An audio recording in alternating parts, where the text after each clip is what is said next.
Games Cards Against Humanity and co-founder cancelled by Dogs Through Sandu 2. For those who don't know, Cards Against Humanity is an incredibly popular party game where one person plays a card that is essentially a Mad Lib and then the rest of the players pick cards to fill in the blanks and then each turn a winner is chosen.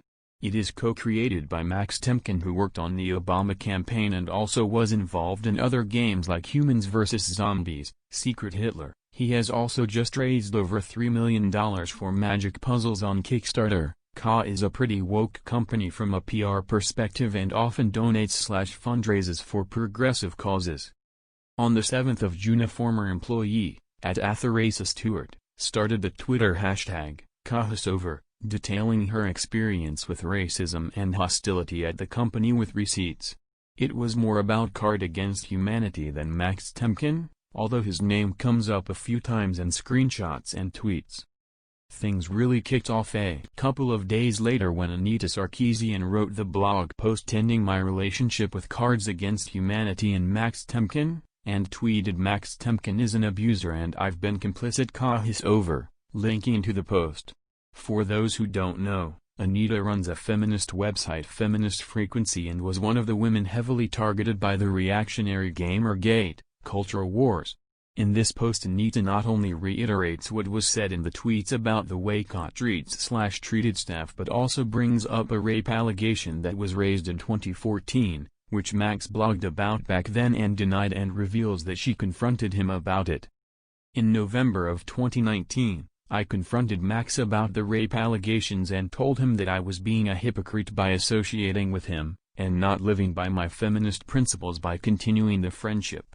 I told him that, if he genuinely wanted to work towards repairing the harm Hess caused, I would try to help, otherwise we could no longer be acquainted. Max told me that he wanted to do whatever he could to keep our relationship intact. I urged him to take a couple of days to reflect and then to get back to me so that we could make a plan. I never heard from him again. Instead, he unfollowed and blocked me on social media. Like everyone else who attempted to talk with him about these issues, I was met with silence and dismissal. Now #KaHasOver was trending on Twitter, and many former employees also shared their stories, but with a focus on Max rather than Ka as a whole. Things like controlling who could date the women in the office, trying to put the N-word in the game, and more stories of avoiding the allegation, and more stories of casual office racism. Meanwhile, there has been complete radio silence from Max. Then, on June 10th, a new episode of Do by Friday, a podcast hosted by Max, Alex Cox, who also works at Ka, and Merlin Mann. Max is not present, and the first 12 minutes of the podcast are dedicated to Merlin and Alex basically saying a mixture of WTF Max, you need to make a statement on this, and also general feelings about the situation. It's pretty raw and they're clearly upset.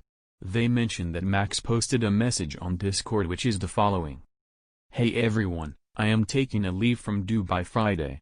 Any money coming into the Do by Friday Patreon will go to Alex and Merlin, and I will donate any money I made from the show this year to the Chicago Bail Fund. If anyone wants to get in touch with me or has anything they want to say, my email is redacted /. So what's the fallout of all this? It is still a bit up in the air. Hundreds of people are requesting refunds for Max's Kickstarter, referencing the allegations. It seems like Max isn't on Do by Friday for now, but it's unknown if that is temporary or not. Ka is at risk of losing woke status, which is pretty important for a game whose tagline is a party game for horrible people and gives people a license to say some fairly terrible things. It also seems like Max will be ostracized from the Chicago games scene, and people are calling for a boycott of the recently opened Chicago Board Games Cafe. Chess sponsor of major online chess events turns out to be a blatant Kickstarter scam attempt. By 2015_BCS_Orange_Bull. In chess, there is a decent-sized market for electronic chessboards because they are used at tournaments to broadcast games live. Many different people have had the idea, wouldn't it be cool if there was a board that moved the pieces by itself with magnets? However, it turns out that this is not a trivial feat of engineering. The main self-moving board on the market is the square-off board, And if you click on it you can see that it has quite a bulky form factor because it houses a mechanical arm that moves a magnet onto the board. A wooden chessboard should ideally be about half an inch tall, whereas the square-off is 2 inches tall. It also makes noise when moving the pieces. However, the technology is cool enough that some people don't mind. A few months or so after Square-Off was released, enter Regium. Regium is a company that claims to have developed a board that solves all of these issues and then some. They are about to launch a Kickstarter, link, and as you can see, their board has the same form factor as a non-electronic wooden board, and is faster and quieter than Square-Off, apparently because it uses an array of electromagnets instead of a mechanical arm. The Kickstarter also helpfully points out that the founder is Mensa member, High IQ Society. Regium goes on an advertising blitz. There are 3 major chess websites, chess.com, chess24, and Lichess, and Regium manages to reach sponsorship deals with 2 of them. Regium sponsors the final of chess.com's flagship event, the Speed Chess Championship, and the announcers talk it up on air. They also sponsored a similar event on chess24, the Banner Blitz Cup. So far so good, right? The only problem is, the board is painfully fake and the videos were made with stop motion. This was pointed out by members of the chess community as soon as the first demonstration video was released. For example, this animation shows the knight changing shape during the video because a piece behind it was masked out incompletely. People discuss this on the various chess websites as they are wont to do, and Regium probably could have gotten away with their Kickstarter exit scam if they had left well enough alone. Instead, they sent an email to lichess.org, threatening to sue them if they didn't remove forum posts that were defaming Regium. At this point I will note that out of the 3 major sites I mentioned, chess24 and chess.com are traditional for-profit companies, whereas Lichess is free, open source, and funded by donations. Predictably, this is another constant source of flame wars in the online chess world. Lichess is also mostly run by one guy, Ornikar, and he is definitely not afraid to speak his mind. So Lichess puts an article blasting Regium on their front page. You should really read the whole thing, but I will summarize it here as well. Basically, they present the evidence of video fakery. They note that Regium has claimed compatibility with Lichess, when in reality anyone playing with an external e-board can only have a bot account on Lichess, meaning they can play in the normal rated games pool. They post Regium's letter threatening to sue them, and point out some dubious marketing, like implying the world champion Magnus Carlsen had endorsed the board. Again, Regium refuses to take their lashes, leading to a series of updates to the post starting with this one. Regium Chess commented on this blog post in the Lichess forums. Using a new, alternate account of Regium Chess, they passed for an independent photographer to make a false testimony. When asked if they had ties with Regium Chess, they defensively evaded the question. That was rhetorical. After years of running a game server, we know when someone makes sock puppet accounts. Subsequent updates point out that most of the pictures of the team had been generated at. One other featured team member was contacted by chess.com and had never heard of the company, so it seems that Regium is just one guy. A Lichess user even found the exact, non-electronic, board that Regium used to make their videos. By now there is a burgeoning online lynch mob gunning for Regium. Search for it on /r/chess if you want to see, and a lot of public pressure on chess.com and chess24. Shockingly, this mob is not dissuaded by the Mensa genius owner making a Reddit account to go around arguing with people. Some quotes. "I'm sorry I don't have time to educate anyone. My recommendation is that you go back to school. Clearly you have a lot to learn. It is impossible to answer all your fantasies and lies. All your arguments are worthless." The Reddit flame war culminates with someone making this parody video, which is possible the best video ever. Chess.com had already hosted their event and praised the company on air, but after the Lichess article they were forced to put out a retraction article, where they point out even more evidence against Regium. Chess24 does the same thing, days after the other two. There are some squabbles in the comments about the timeliness of the retraction, and the owner of Lichess shows up to argue with a Chess24 staffer who implied that he said that all sponsorship is bad because of the Regium debacle. Regium makes some more videos claiming to dispute the debunk of the first video, but the nail in the coffin is that all 3 major chess websites offered to send a representative to their headquarters to see a prototype and Regium never responded. After all of that, the Kickstarter finally goes live. It reaches its funding goal very quickly. Many people watch the sponsored chess.com/chess24 videos and not the subsequent retractions, then loses $10,000 overnight. This is possibly due to the efforts of people donating $1 and then spamming the comments of the Kickstarter imploring people to cancel their pledges, which the owner responds to by variously spamming a giant wall of text that lists the features of the board and posting this. Our project will cause a great change in the world of chess. It will create a business of millions of dollars. Due to the great commercial interests and the loss of positioning that will mean for the competition, we are suffering an attack by the competition and its partners. They want to boycott our project, so they pay $1 and make a negative comment. That discourages other sponsors. There are few people wanting to damage our product, but they make a lot of noise. Please, ignore their lies. All the doubts they have sown have been cleared in our videos. Kickstarter eventually nukes the comments section, but it is archived here. Anyways, this drama is still ongoing as the Kickstarter is still up and the owner of Regium is probably not going to take all this criticism lying down. This post is already getting too long, so I will stop here and make an update if the guy goes full meltdown. TL, Dr. Kickstarter scam product sponsors 2 of the 3 largest chess websites, the third one takes them down and forces the other 2 to publish retractions. He flames people on various chess websites, Reddit, and his own Kickstarter page. It spawns an amazing parody video. Cottagecore aesthetic, strawberry picking, Animal Crossing, and the cultural appropriation of migrant labor, medium by elepantsonfire. So if you aren't familiar with Cottagecore, it is simultaneously an aesthetic and a hobby/lifestyle that is very popular with Gen Zers, especially on TikTok and Instagram, especially with young queer women. A large portion of it is just creating and sharing collages, art, memes, and videos that fit the aesthetic. Think stone cottages in the woods, tea parties, girls in floral dresses frolicking in meadows, vegetable gardens and fresh flowers, woodland animals, and so on. A lot of this is often accompanied by daydreaming about living in the woods with your girlfriend, making your own jam, going for long walks in the woods, etc. By extension, especially on Instagram, TikTok, and God knows what other platforms I haven't heard of yet. Cottagecore fans often share videos and pictures of themselves baking bread, gardening, doing embroidery, frolicking in nature, etc.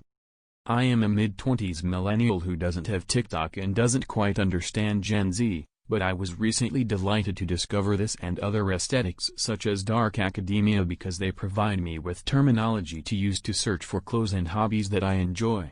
I follow the hashtag Cottagecore on Instagram, which is where I stumbled upon this incredibly heated discussion. I've blocked out identifying information because I'm pretty sure everyone in this conversation is under 25 and I don't want to too publicly shame them for their ideas. So this all starts when a user who we'll call Sonia, whose Instagram account revolves around posting pastel, cartoonish memes about various justice and activism related topics, shares a Hello Kitty backgrounded meme that says, "Your cottagecore aesthetic is not harmless. It gentrifies indigenous and campus farm workers. You don't get to make farm work cute while our communities continue to be exploited and abused on the daily for your consumption. Your aesthetic erases and whitewashes our people's struggles." As you can imagine, this sparks quite the debate, with some people jumping in to agree, others tentatively and respectfully asking her to explain further, and others dismissing this offhand as ridiculous. Many people suggest that perhaps she is critiquing the farmcore aesthetic and group of hobbies, which is apparently far more problematic than cottagecore, as one is strictly agricultural and the other is more sylvan. Others ask if this only applies to American cottagecore enthusiasts, since they are replicating settler colonialism and farming on stolen land. Some commenters agree that European cottagecore is fine, while others argue that Europeans were the original settler colonists, and so the entire aesthetic is inherently problematic. You need to actively make sure, someone says, that your aesthetic isn't just settler colonialism wearing a checkered apron and straw hat. At this point, it devolves into people making arguments based on identity. One girl argues that technically all Americans are living on stolen land, so at least small-time farming of it is more respectful and ecologically friendly than living in an apartment complex. Others jump in to say that this isn't a space for her and her white feelings, and finally a woman, who is Latino with indigenous roots, intervenes and says that she also thinks the entire Cottagecore erases migrant labor argument is a bit of a stretch. Meanwhile, bless her heart, someone is just wondering whether it is cultural appropriation for her to continue to play Animal Crossing. Several people complain that most cultures have historically farmed, and so how can farming and other agricultural activities be solely the cultural purview of Puck? Finally, the op declares that she is mostly angry at white girls who post about berry picking and otherwise harvesting from orchards and gardens because it erases and gentrifies the suffering of migrant agricultural workers. Then she locks the post. Latin American peasant farmers.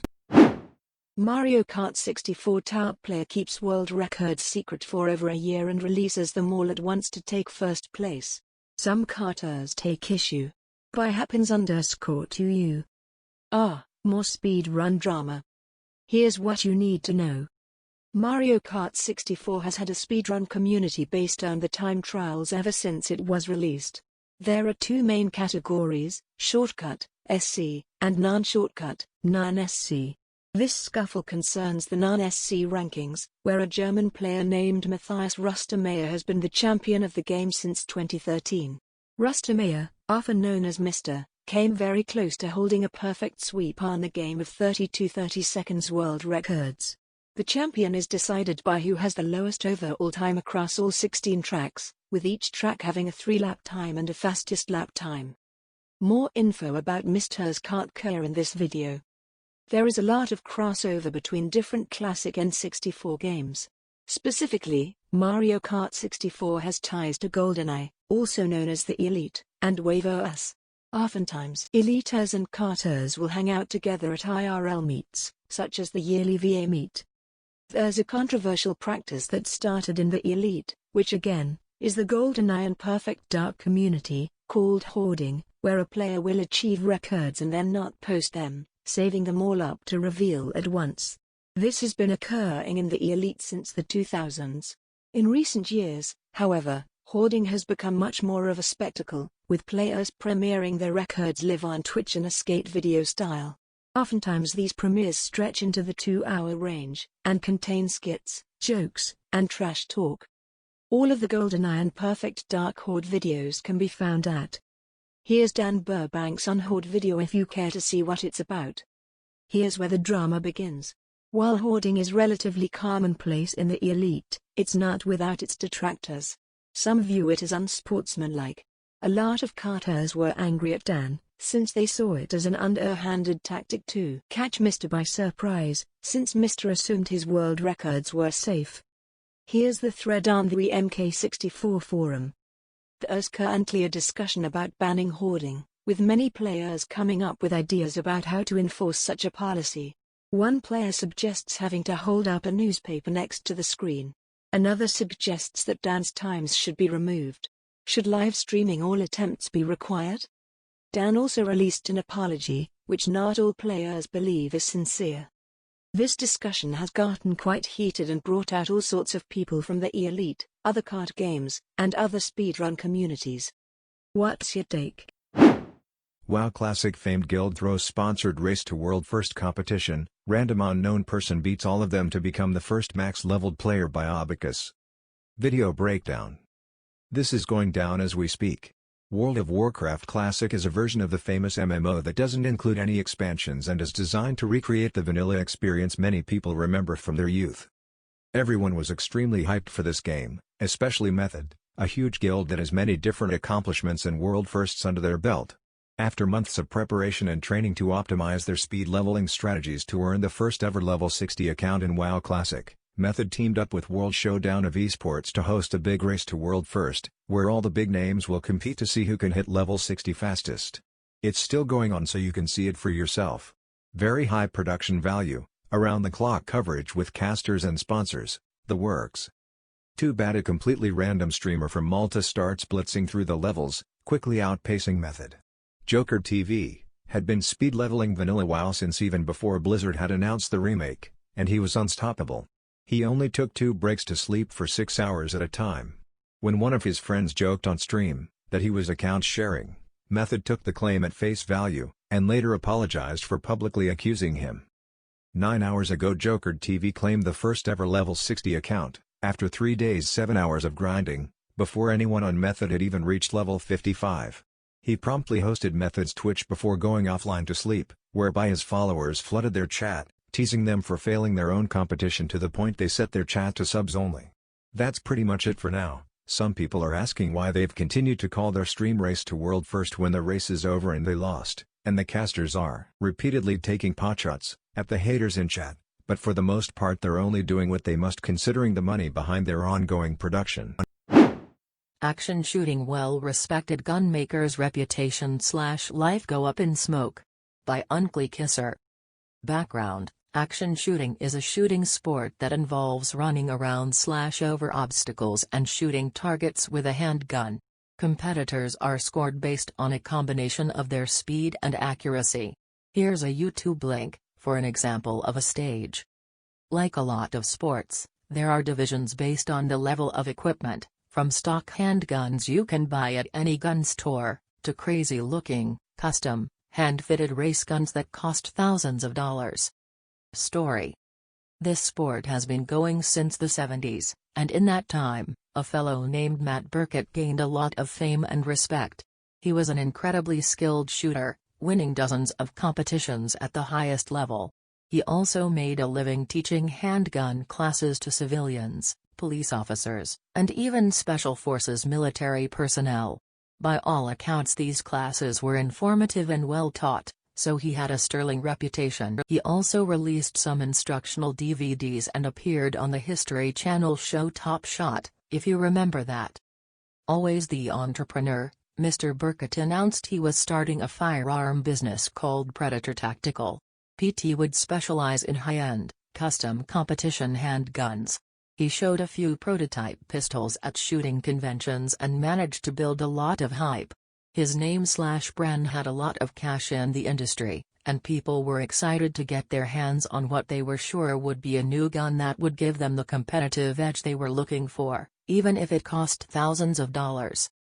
Predator Tactical took all the cash up front, not normal, and promised a 90-day build time. So people place orders, even some gun shops going so far as to order 24 pistols to resell. A lot of high-level competitors, trainers, and other well-respected, influential people get their guns and leave rave reviews. Other hobbyists and less important people aren't so lucky. The 90-day build time turns into a 180-day build time. And people waited. And waited. There were some delays, of course, but this was a new company and these things happen. Finally someone gets their gun and the results are not good. First, you have to understand that Terry's one major message board that most people in the sport use. It's the central hub for discussion of action shooting and many people from around the world post there. So naturally, one angry point customer posts his experience, as well as some images of the gun he received. It looked terrible, and had a fit and finish that wouldn't be acceptable on a $400 gun, let alone a $4,000 gun. And then the post is deleted. The admins of the message board state that you can't post allegations like that because it's supposed to be a positive space. Moreover, the person could be lying and we don't want competing business slandering each other all over the forum. More people post their stories, and just as before, they're deleted. One user's gun couldn't even load a single round, let alone shoot. And Matt Burkett himself was supposed to test each gun that left the shop. Mostly though, product is not getting delivered and people are being strung along. For years in some cases. Despite paying up front. These stories start popping up on other message boards, in person, and even in Predator Tactical's Facebook page. Despite all this, Matt Burkett keeps announcing new products and showing pictures his shop. And the whole time this is going on, Terry's a strange common refrain from customers and bystanders alike. Well, I always knew Matt liked to party. I don't know if it's a good idea to give him that much money. He always was good friends with the white lady. Or sometimes just blunt he probably blew it up his nose. You have to understand here, Has still well respected and well liked by influential members of the community, so these little snipes lead into full-blown arguments. There's also an ongoing argument over whether people should be allowed to warn others on the major forum. Finally, one user speaks up. Has perusing legal action against Matt Burkett for fraud to the tune of almost $500,000. He alleges he bought a ton of guns from Matt Burkett and, years later, they still haven't been delivered. And apparently the U.S. Marshals think he has a good case, so they travel to his shop in Arizona and arrest him. Mr. Burkett get out on bail, and posts that this is all a misunderstanding, and he's going to beat this court case and that his indictment was full of incorrect information. It's a hellish experience, he says.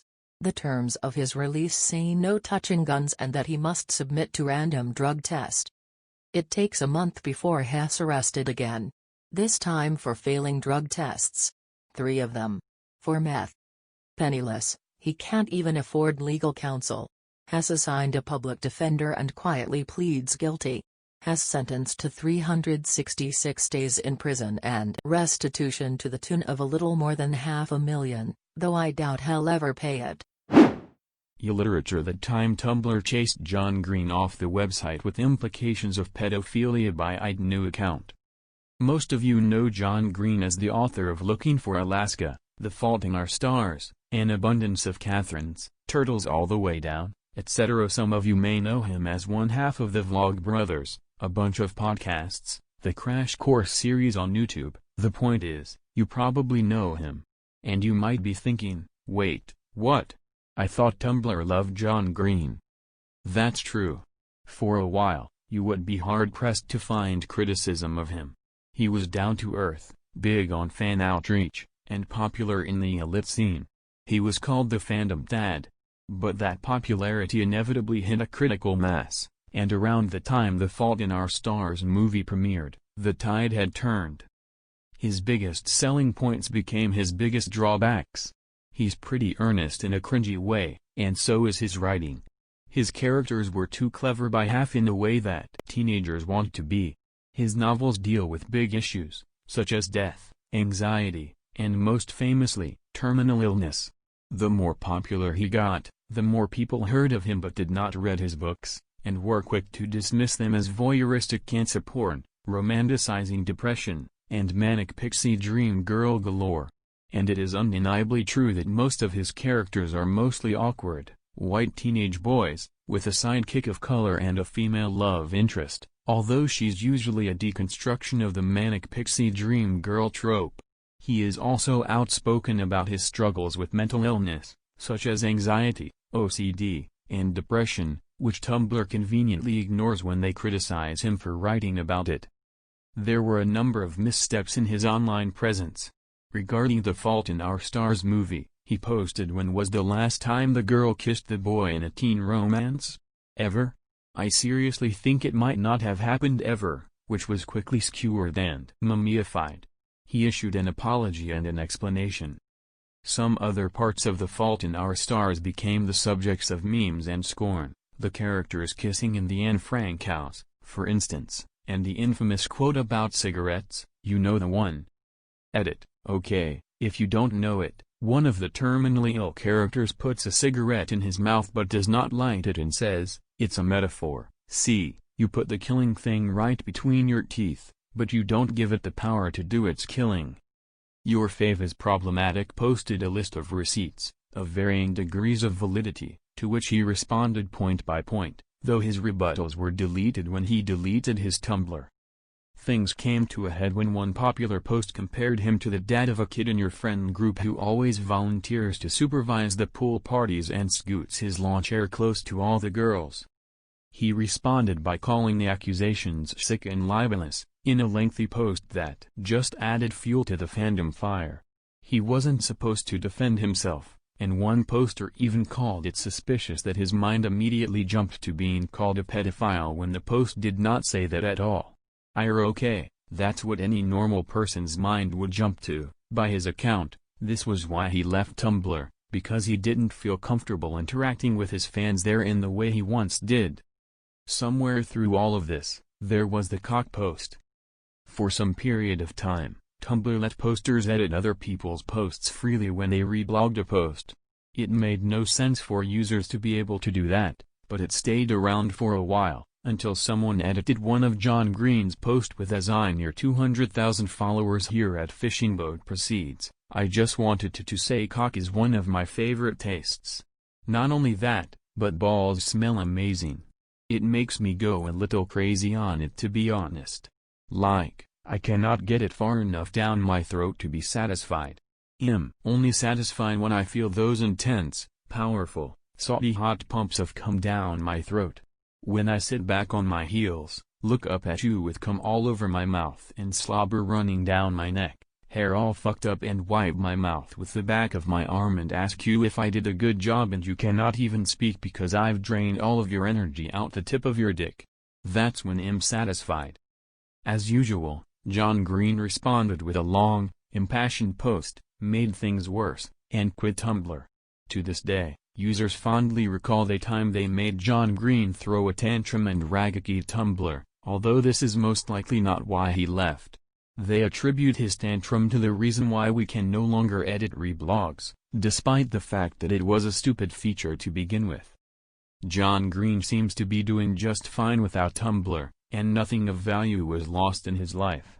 I think Tumblr turned on him so viciously because he was accessible and cared about what fans thought, which made it more fun to bully him. He's also a rich straight white cis man, which made it easy for them to ignore his lifelong struggles with anxiety. RimWorld. The time a confused games journalist massively pissed off most of a community because the game was too inclusive by Amekyras. Right, so, this is about RimWorld. A wonderful little game made by one dev over the course of approximately 8 years and still being developed. It's quite popular, and was the top strategy game on Steam. It's somewhat notorious for the freedom it affords its players, including organ harvesting, raw cannibalism, and making colonists eat without a table, the worst war crime.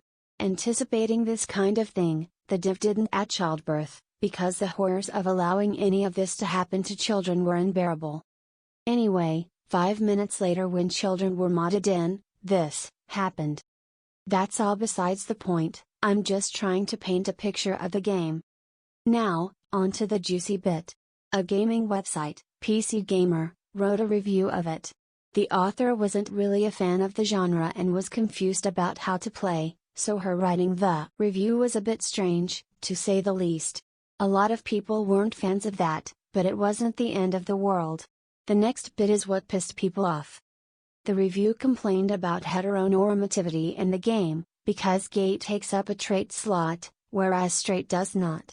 I agree that it's not the literal best possible scenario, and if I was the dev, I probably wouldn't have done that, but at least he included gay people instead of just making everyone straight. And besides, a Kinsey system was modded in within 2 seconds of any sexuality system existing. Finally, the big one. The one that pissed off the most people. The writer complains about how trans people were included. It was apparently reductive, and leaves a bad taste, the way trans people were included in backstories. Except, trans Kickstarter backers wrote those backstories. You can see them here, and in my opinion, they're pretty well done. But the backlash was big. Even the dev ended up commenting to correct PC Gamer. r/RimWorld had to tell everyone to lay the fuck off. TLDR, dodgy author reviews game she can't quite play, misunderstands inclusion, people very mad, on the Rim everyone has an equal right to be made into a hat. Online voice acting. It all returns to nothing, when an amateur voice actor's biases leads him to delete an Evangelion actor's Wikipedia page. His professional life comes tumbling down and he tries to embrace it by behaving like a crappy anime villain by Lumisau. Thread theme. Online voice acting is a broad hobby/side hustle/career. On one end you have young teenagers with cheap USB mics fan dubbing comics and clips of anime with shaky audio mixing and editing, and on the other you have people with thousands of dollars worth of equipment providing studio quality voice acting for indie games from the comfort of their homes. But the meat of the hobby is still the same, no matter where someone falls in the spectrum. It's about providing voice clips for characters that you've recorded yourself, and having it inserted into an animation, game, or audio production. It's a fairly large-seated community online, having its origins in forums from as early as the 90s and continuing on in forums, Twitter, dedicated websites, and Discord servers to this day. A bit of terminology, for those completely divorced from the anime/voice culture. VA voice actor. Fandub to create a voiced project based on a pre-existing visual source, whether it's an animation or comic. Legally grey when it's sourced from stuff like anime. Fansub a subtitled anime episode, translated by fans who can speak Japanese. The audio is entirely in Japanese. Illegal. I'll try not to make this seem like a personal drama too much, but I was involved in some cases that our protagonist stirred up just by virtue of his personality and biases. Unfortunately, I never really expected anything to get to this level, so a lot of actual documentation and proof has been lost to the whims of the internet and our protagonist personally going scorch the earth. I know I've let you down. I've been a fool to myself. Our tale here starts in 2012 or thereabouts, on the dying embers of the voice acting alliance. A young voice actor named Skater Prince, or simply Tim, bursts onto the scene, his introductory thread proclaiming his greatness as a VA and his high standards, which would clearly make him a pro in the future. He rants about female voice actresses voicing young males, which is relatively common as you may know from characters such as Bart Simpson and Ash Ketchum, claiming they never sound remotely like boys. He claims Vang is easy peasy and he was going to churn out series fandub upon series fandub, which historically have a success rate of like 0.05%. How was he going to do this? The irritated but fascinated members of the forum ask. Why, hell, just send them a fan-subbed video and have them just read the fan-subbed lines. This is not something Tutted work, as subtitled lines rarely fit the mouth movements that make a dub look natural. He also claimed his great setup was just his laptop microphone and it's perfectly adequate for the job of professional level Vang. Everyone was pretty bemused, in every sense of the word. Here's this 15-year-old upstart who doesn't read the forum tutorials and documentation, comes out swinging prejudice against a subset of VAs, and has this overly cocky /I am very smart way of talking. Sure, okay, let's watch him burn out. He surprisingly doesn't leave after a week or so of people scolding him for being a twat, and the forum comes to learn a bit more of his personality. He despises Japanese voice acting. You know that one friend of yours who refuses to watch dubs for any reason? He's the complete opposite. It's English or bust, no matter where the source material is from. He's into ichi action anime, as many young men tend to be, but his hatred of women voicing male characters extends to gender-bending characters, as in, physically change from male to female and back, like those in Kempfer. He's drawing in as many people as he can for his fan dubs of anime, and none of it seems well organized. But whatever. He's a stupid idiot teenager, and maybe he'll grow out of it eventually. You can forget love and pride. Because of that it's killing me inside. The Varchugs alone for a couple more years, hemorrhaging users as forums become an outdated social area for hobbies, and as some of the former users move on to become working professional VAs. A few young guns stick around, as do a couple of moderators working to sweep up the daily spam inundation. Tim's up his ass as always, and in the years gone by has upgraded to a real microphone instead of his laptop mic. He eventually comes into possession of a Neumann TLM-103, which is a bit overkill for fandubbing at an average price point of $1,000. By the way he talks in critiques and such about others' audio quality, you'd think he never entertained the foolish notion of using an inbuilt mic, no siree. In fact, this is what sets up a big Skype argument between our friend and another group of young VAs. There's a young girl, possibly around 14 years old, who has submitted some lines and was asking for critique. She didn't have a proper microphone, and was using a fairly old headset. Tim's critique focused purely on this issue, chastising her for not having a proper microphone and just being all-round negative. If this was on a proper production like an indie game, this may hold water, but it was a fandub made by teenagers who liked anime and wanted to try out Vang. She tried to rebut, but kept getting shot down, to the point she ended up crying. The leader of the Skype chat angrily informed Tim that the young girl came from a rather poor family and used voice acting as an outlet. Tim replied he didn't care, If she was serious, she'd get a real mic and work for it. Tim was unceremoniously booted from the chat. He posts a thread on the VAR containing a link to a document about how unfair it all was and that no one should join that fandubbing group. They should join his, with blackjack, and hookers, and a whole ass wiki. He kept updated himself, which I'd totally linked, but it's been deleted. He links the thread to one of the remaining mods, requesting that the group get banned from the forums. The group posts a rebuttal in the same manner. The mod promptly digitally clunks the troublemakers' heads together for bringing over drama into the boards, and tells Tim that after reading both sides that he was in the wrong. He's not particularly happy about that. For the record, it turns out Mommy and Daddy bought his very expensive microphone for him. I wish that I could turn back time. 'Cause now the guilt is all mine. Can't live without the trust from those you love. Eventually, the VAR splinters and breaks from being neglected by the admins, and people scatter to offshoot Skype groups and a couple of news sites like BTVA, behind the voice actors, mostly a directory for looking up who voiced what character, but also had its own casting call section, and the newly minted CCC Casting Call Club. Tim of course spreads his tendrils there, mostly using BTVA as a place to voice his displeasure with certain casting choices, and CCC to gather up young VAs who don't see past his veneer of professionalism. Faux pop up and fade away, like when he claimed he was a pedophile on a YouTube comment because he liked small anime girls, and having a user box on his Wikipedia profile which claimed he thought lesbians were hot. He's not a big enough name for people to care, just for some of those who stumble onto his work again to stare at and shake their head. He takes on the alias Inverti Harakawa, abandoning his former username, but still connects the two by admitting his real name. Inverti is to be his fandub pseudonym, and so he starts using it on Twitter, YouTube, and his cast lists. Things are cooling down, it seems. He's been banned these sites several times for starting fights and kind of subsists in his own bubble of VAs and producing his own fandubs.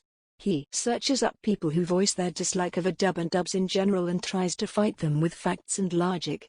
He develops an interest in the video game series Danganronpa, which is about a group of high school students forced to kill each other in a bright, black comedy setting. He goes on tirades about the Japanese voice of the protagonist of the first game in particular, Megumi Ogata, despising her take on a youthful-sounding male, but doesn't do much about it. At least he seems to be willing to accept female VAs voicing male characters who are under the age of 10 or so now. He's aggravating, but he's out of the spotlight. That'll change. So with sadness in my heart, I feel the best thing I could do is end it all and leave forever. Clearly you're wondering why I'm splitting up the story with headers with lyrics to calm Susatard and that I haven't mentioned anything about Evangelion despite promising it in the title. This situation is the first domino to crumbling any potential career he may have had. So aside from getting into fights with people online about the merits of dubs versus subs and making fan dubs of magical girl movies few people are interested in seeing, Tim's new hobby seems to be editing Wikipedia pages.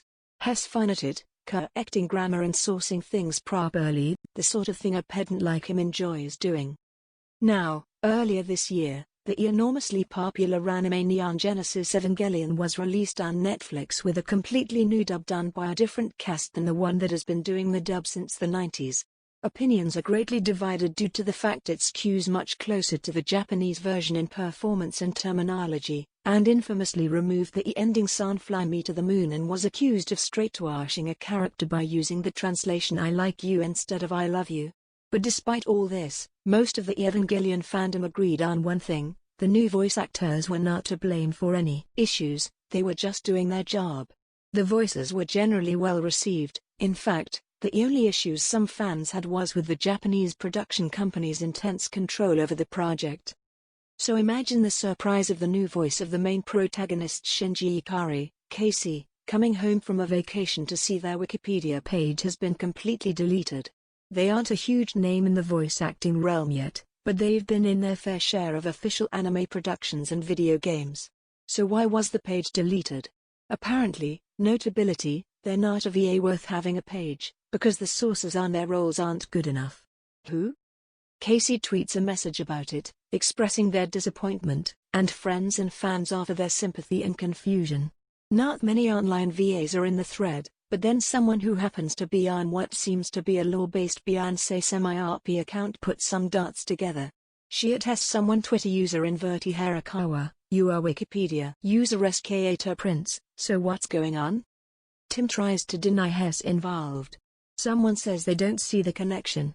Beyonce decides to pull out the receipts, apparently being someone who was involved with Tim in the past. She shows the Skater Prince Wikipedia account arguing that Casey wasn't notable because the previous voice actor of Shinji has been voicing him for far longer. That's a pretty weak justification, but okay. She pulls out another thing, a Wikipedia page showing that the Skater Prince account had an alt called Amekyras.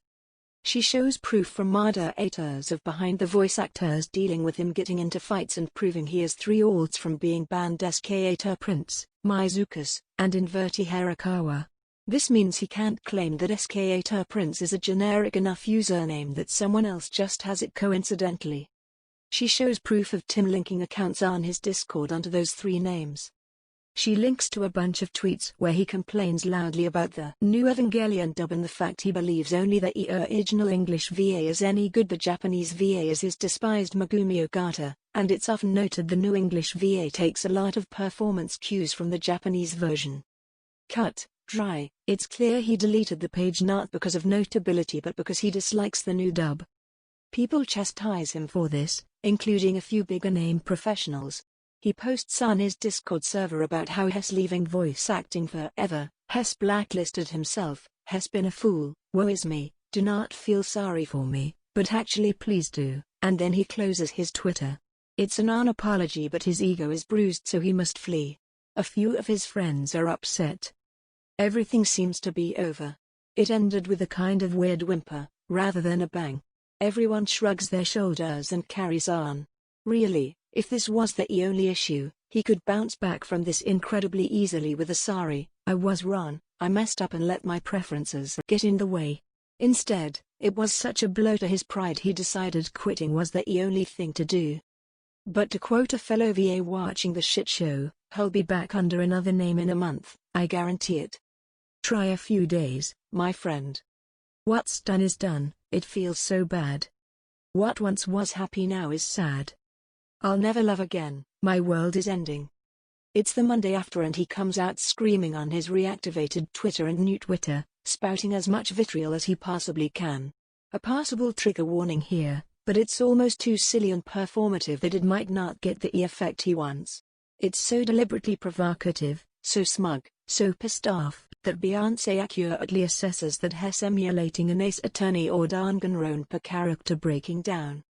He admits to manipulating others, throws out every transphobic slur he can think of, which is notable since Casey is non-binary, actively at SVAs he dislikes and tells them how much they suck, flaunts his Wikipedia clout as if it matters, tries to sexually harass other VAs, admits his pedophilia both towards fictional and non-fictional girls, and, evilly laughing, Hess so desperate to get any kind of attention at all that Hess decided nothing's worth salvaging and that he'll be the monster everyone says he is again, like some sort of anime character.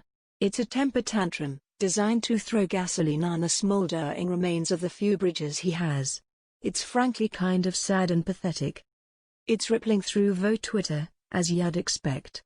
60% of the posts about it are I knew this would happen someday, here's my experience with him. 30% are oh man, what an absolute douche nozzle, and like 10% are going isn't that one guy from the VAR. Hess still at it? I think it's safe to say that even if he hadn't gone on his anime villain breakdown, even if he hadn't had toppled the dominoes by deleting that Wikipedia page, he was still already blacklisted and part of the Whisper network. Even as I write this, he's made a 3rd Twitter account and is still going off. Actively. He's made like 11 posts in the past 10 minutes.